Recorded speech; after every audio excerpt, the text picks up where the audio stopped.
Think politics நேயர்களுக்கு வணக்கம். நான் உங்க நிவேதிதா சந்திரசேகர். இது திங்க் பாலிடிக்ஸ் அரசியல் பழகு.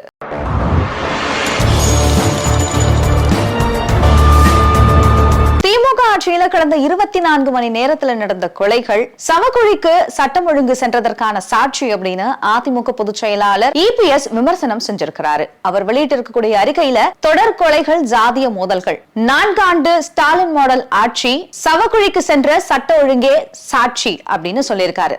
கடந்த 24 மணி நேரத்துல நடந்த சில செய்திகளை மட்டும் இப்ப பார்க்கலாம். தஞ்சை மாவட்டம் பட்டுக்கோட்டையில பாஜக பெண் நிர்வாகி ஷரண்யா மர்ம நபர்களால கழுத்து துண்டிக்கப்பட்டு கொலை செய்யப்பட்ட அவலம் நடந்திருக்கு. அடுத்ததா திருப்பத்தூர் கூத்தாண்டகுப்பம் அருகே கால்கள் கட்டப்பட்ட நிலையில ஒரு மூதாட்டியோட சடலம் மீட்கப்பட்டிருக்கு. மூணாவதா வண்டலூர் தனியார் கல்லூரி வளாகத்துல ஒரு ஆம்புலன்ஸ் டிரைவர் கொலை செய்யப்பட்டிருக்காரு. அதே மாதிரி கரூர் மாவட்டம் குளித்தலையில கோவில் திருவிழாவில் மதுபோதை ஆட்டத்தை தட்டி கேட்ட 12ஆம் வகுப்பு மாணவன் கத்தியால குத்தி கொலை செய்யப்பட்டிருக்காரு. புதுக்கோட்டை மாவட்டம் வடகாடு கிராமத்துல இரு ஜாதி தரப்பினரிடையே ஏற்பட்ட மோதல்ல குடிசைகளுக்கு தீ வைக்கப்பட்டிருக்கு. பேருந்து கண்ணாடி உடைக்கப்பட்டிருக்கு. 5 பேருக்கு அரிவாள் வெட்டு விழுந்திருக்கு.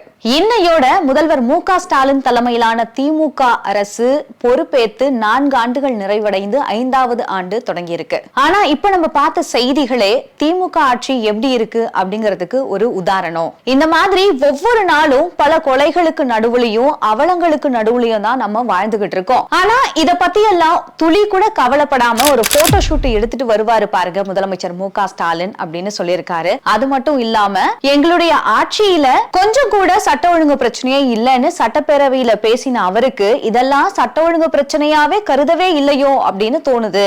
ஆக குற்றவாளிகள் கைது அப்படின்னு சொல்லுவீங்களே, அந்த மாதிரியாவது ஏதாச்சும் பண்ணுங்க அப்படின்னு திமுக அரசின் முதலமைச்சரை வலியுறுத்துறேன். தமிழக மக்களே இன்னும் இந்த ஸ்டாலின் மாடல் அரசை நம்பி எந்த பயனும் இல்ல. அடுத்த ஓராண்டுக்கு உங்களை நீங்களே தற்காத்து கொள்ளுங்க. 2026ல பாய் பாய் ஸ்டாலின் அப்படின்னு நீங்க சொல்லும் போது மறுபடியும் அதிமுக ஆட்சி அமையும். அப்போ தமிழகம் ஒரு அமைதி பூங்காவா உங்களுக்கு இருக்கும். அதுக்கு நான் உங்களுக்கு வாக்குறுதி தரேன் அப்படின்னு EPS சொல்லியிருக்காரு. இது திங்க் பாலிடிக்ஸ் அரசியல் பழகு.